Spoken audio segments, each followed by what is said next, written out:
Hello नमस्कार. आज निघाले होते मी चप्पल आणण्यासाठी. खरं तर सॅटरडे होता आणि मला ऑफिसला यूज करण्यासाठी चप्पल घ्यायची होती. पण चप्पल न घेता मी डायरेक्ट पोहोचले चुनाभट्टीला. एक छोटंसं काम होतं ते केलं आणि चुनाभट्टीला गेलीये. तर मग तिथे सुधामध्ये जाऊन लस्सी पिण्याने असं तर होणारच नाही.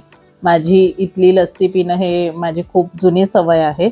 ते प्यायली मी आणि तिथून मग निघाले. निघताना तर नेहमीप्रमाणे चुनाभट्टी स्टेशनला म्हणजेच फाटक आहे तिथे, त्या फाटकाजवळ खूप जास्त ट्रॅफिक झालं होतं आणि तिथे आम्ही अडकलो. त्याच्यानंतर तिथून कसेबसे निघाल्यानंतर म्हटलं आता इकडे आलोच आहे तर जाता जाता श्रीसुंदरमध्ये थोडंसं खाऊन जाऊया.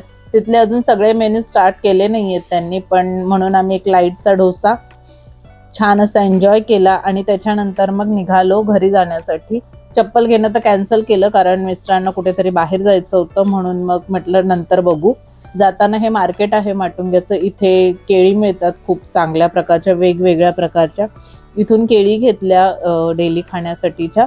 आणि ह्या मार्केटमध्ये माटुंग्याच्या त्या सगळ्या भाज्या मिळतात ज्या अशा वेगवेगळ्या असतात. ब्रोकली, फ्रेंच गोबी, बेबीकॉर्नचे छोटे छोटे पीसेस, असं सगळ्या प्रकारच्या वेगवेगळ्या भाज्या या मार्केटमध्ये मिळतात.